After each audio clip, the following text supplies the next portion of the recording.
baru saja datang kepadaku utusan dari Robku, ya, yaitu Jibril, telah datang mengabarkan kepadaku bahwa barang siapa yang mati dari umatku sedang dia tidak menyekutukan Allah. Perhatikan kata-kata, sedang dia tidak menyekutukan Allah dengan suatu apapun, maka dia pasti masuk surga. Aku tanyakan, sekalipun dia berzina atau mencuri? Muhammad menjawab, ya, sekalipun dia berzina atau mencuri. Jadi di dalam pikirannya Muhammad, orang itu bisa dia di detik yang sama tidak menyekutukan Allah, tapi dia berzina dan mencuri.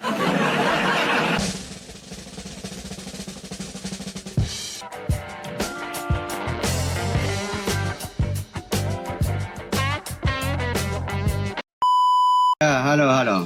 Iya. Kenapa kecil suaranya ya? Besar kok, besar. Ya, oke. Pak Ibnu Kalam, bagaimana ini? Apakah Anda masih juga... Begini dulu. Tadi itu Pak Rahmat dia ngomong, coba cari Kristen di dalam Al-Quran. Bingo. Tidak ada. Begini. Justru Allah tidak maha kuasa. Karena tidak mampu ngomong Kristen. Sebentar, ini Anda kan Muslim kan? Iya kan, kul haqqu walau kana murrang. Katakan yang benar sekalipun pahit akibatnya. Berat ini saudara-saudara. Iya, jadi begini Pak Kalam. Ya. Jadi di sini masalah yang terbesar adalah begini. Terkesan di dalam sebuah hadis Muhammad tidak mengerti makna dari tauhid. Ya, maksudnya begini ya, karena pada waktu itu ya persoalan tauhid itu yang menyembah berhala ke Ka'bah itu yang diutamakan. Yang penting kamu tidak menyembah berhala, tidak walaupun berzina, walaupun mencuri. Makanya nanti ada purgatori kayak di Katolik itu. Kan masuk pasti kamu mendatangi begini neraka, Pak Kalam. pasti kamu mendatangi neraka. Baik. Jadi yang bertauhid dan dia berzina, dia akan dilakukan pensucian dosa di penyucian neraka. Dosa. Baik. Setelah dicuci dosanya baru masuk surga. Baik. Jadi begini Pak Kalam, begini. Pertama-tama Muhammad itu diyakini oleh orang Islam adalah seseorang yang paling mengerti ajaran agama Islam. Bahkan dia dikatakan sebagai Al-Quran yang berjalan. Tentu saja penjelasan dari Muhammad tentang agama Islam itu adalah penjelasan yang paling tertinggi. Betul? Iya. Nah, sekarang begini. Banyak orang di zaman sekarang ini, tahun 2025, orang masih juga tidak mengerti apa itu penyembahan berhala.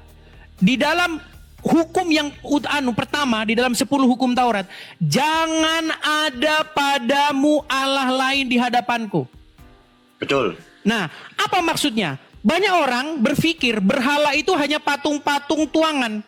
Banyak orang, kalau saya nggak sujud membungkuk-bungkuk sama pohon sama batu, berarti saya nggak menyembah berhala. Jangan salah. Berhala zaman sekarang bukan kayak begitu lagi. Betul. Berhala yang paling besar di dalam hidup seorang manusia itu adalah iblis, yang kepadanya Anda mengikuti. Jika Anda mendengarkan iblis, jika Anda mengikuti iblis dengan berzina, dengan mencuri, dengan bersaksi dusta, sesungguhnya Anda telah menjadikan iblis itu sebagai ilah, sebagai Allah lain di samping Tuhan yang benar. Betul? Tapi ada yang lebih sederhana lagi untuk menjelaskan. Silakan. Kalau ada orang yang membela satu kesebelasan, misalnya Persebaya dia bela, sampai mati-matian, maka Persebaya itu adalah Tuhannya. Iya. Karena dia bersedia mati demi Persebaya. Makanya di dalam Al-Quran, hidupku sesungguhnya hidupku, solatku, matiku hanya untuk Allah. Betul? Ya. Iya, betul. Kalau Anda hidupmu, matimu selain daripada untuk Allah, sesungguhnya Anda telah musyrik. Jadi nggak sesimpel itu, Ferguso. Nggak sesimpel itu. Penyembahan berhala itu tidak sesimpel Anda bungkuk-bungkuk di depan patung, bakar-bakar menyan di depan pohon besar. Nggak sesimpel itu, Ferguso. Penyembahan berhala sesungguhnya itu Anda melakukan keinginan-keinginan dosa. Anda menjadi hamba dosa dengan cara Anda mencuri, dengan cara Anda bersaksi dusta, korupsi dan lain sebagainya. Nah, sekarang di dalam sebuah hadis, Pak Kalam, ada hadis yang berkata, jikalau seseorang itu tidak menyekutukan Allah, walaupun dia mencuri, walaupun dia berzina, tetap dia masuk surga. Setelah Bagaimana itu, Pak Kalam? Setelah di purgatori. Tapi di sini tidak ada, Pak Kalam. Pak Kalam juga jangan jadi orang yang tukang nambah-nambahin. Ya Nih. betul, kan ada penjelasannya di ayat Al-Quran. Masalahnya begini Pak Kalam, di dalam Al-Quran ini info terbarunya, di dalam hadis ini info terbaru. Nih Pak Kalam ya, ini lebih baru daripada Al-Quran Pak Kalam. Nih sebentar ya, nih saya tunjukkan. Ini banyak orang muslim tidak tahu ini info terbaru, nih update-nya. Oh Anda, nih lihat ya. Saya katakan, kalau tidak ada kata-kata terbaru, Pak Kalam bisa ngomong begitu. Tapi di sini tidak ada. Ini lihat nih. Nih, lihat ya. Lihat nih Pak Kalam. Sahih Bukhari 1161. Lihat. Nih. Nih ya. Telah menceritakan kepadaku dan seterusnya nih. Kita masuk ke matanya saja nih. Lihat ya. Baru saja. Perhatikan Pak Kalam. Baru saja. Terupdate nih Pak Kalam. Jangan salah. Terupdate. Ya.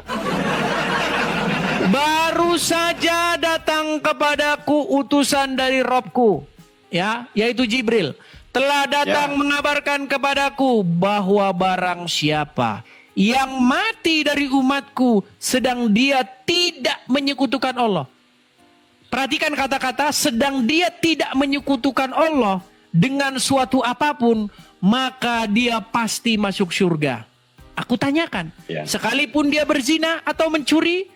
Muhammad menjawab, ya, sekalipun dia berzina atau mencuri. Jadi di dalam pikirannya Muhammad, orang itu bisa dia di detik yang sama tidak menyekutukan Allah, tapi dia berzina dan mencuri. Makanya saya bilang Pak Kalam, hadis ini menggambarkan seolah-olah Muhammad tidak mengerti esensi daripada tidak menyekutukan Allah. Betul? Tidak seperti itu. Itu bukan hanya ada satu aturan supaya orang masuk surga atau masuk neraka. Ya saya dukunglah di TV. Sudah. Ya. Oke, begitu Pak Kalam ya. Ya, ada purgatori, ada purgatori. Oke, Pak Kalam ya. Kalau di dalam iman kami tidak percaya dengan hal seperti itu. Kalau orang masuk kepada penghukuman, dia masuk kepada penghukuman kekal. Oke, terima kasih ya Pak Kalam ya. Artinya begini Pak Kalam, dan kepada teman-teman yang muslim yang lain. Kekristenan itu tidak ada kompromi dengan dosa. Nggak ada. Kalau ada sistem-sistem, boleh masuk, boleh nanti, nggak ada. Di dalam kekristenan, itu tidak ada kompromi terhadap dosa. Saya akan bacakan ayatnya. Di dalam, ya sabar ya teman-teman ya. Sabar teman-teman. Bahwa tidak akan melihat Tuhan orang yang tidak hidup di dalam kekudusan. Sabar ya. Di dalam Ibrani, nih. Sabar ya. Tanpa kekudusan tidak akan melihat Tuhan. Nih. Di dalam Ibrani 12 ayat yang ke-14.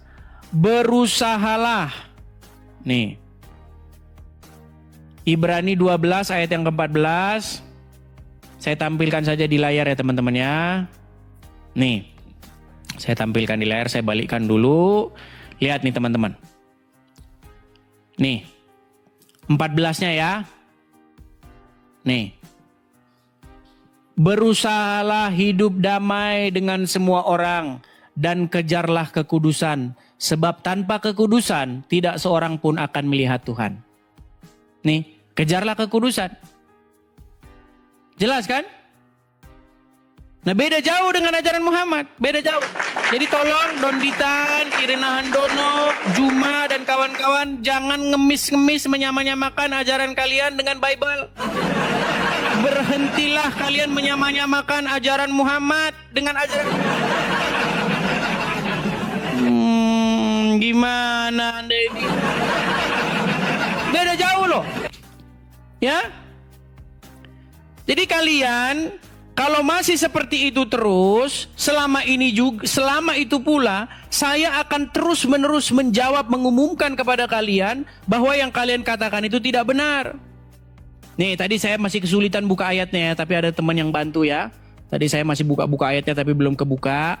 Masih saya cari-cari belum ketemu. Nah, ini udah ketemu nih. Nih ya. Nih, lihat nih, saya tampilkan lagi nih. Kejadian pasal yang ke-17. Ketika Abram berumur 99 tahun, maka Tuhan menampakkan diri kepada Abram dan berfirman kepadanya, Akulah Allah yang Maha Kuasa, hiduplah di hadapanku dengan tidak bercela. Nih, hiduplah di hadapanku dengan tidak bercela. Ini ajaran Bible. Ya. Apa yang Yesus katakan? Bertobatlah karena kerajaan Allah sudah dekat. Apa yang Yesus katakan? Jikalau hidup keagamaanmu tidak lebih benar daripada ahli-ahli Taurat dan orang-orang Farisi, kamu tidak akan diselamatkan. Jelas. Beda dengan ajaran Muhammad. Beda jauh. Ya, nih. Jadi tolong kalau ada orang-orang Muslim seperti Don Dita dan kawan-kawan yang mengatakan Yesus itu Muslim, ya kasih hadis ini. Nih, perhatikan. Nih, biar saya tampilkan dengan besar kepada kalian nih. Telah menceritakan dan seterusnya. Baru saja, ini info terupdate ini. Terupdate, terbaru. Ya. Baru saja datang kepadaku utusan dari Robku lalu mengabarkan kepadaku.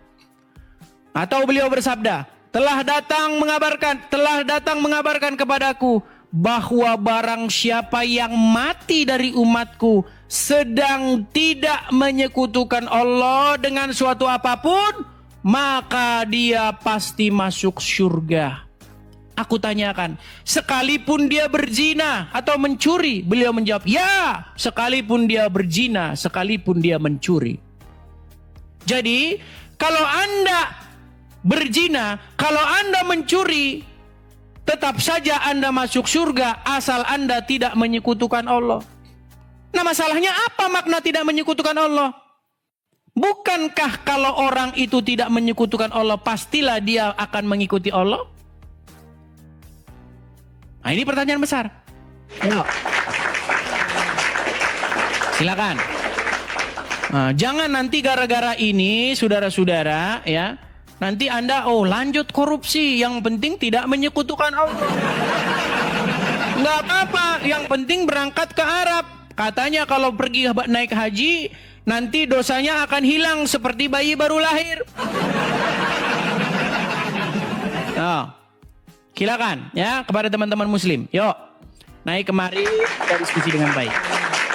Nih, apa perlu saya tunjukkan juga kepada kalian ceramahnya Ustadz Abdul Somad? Nih ya, saya putarkan kepada kalian. Mudah-mudahan suaranya kedengaran. Nih.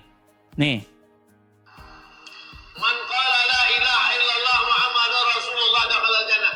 Siapa yang mengucapkan la ilaha illallah Muhammadur Rasulullah dakhala jannah. Semua umat Muhammad sallallahu alaihi wasallam masuk surga.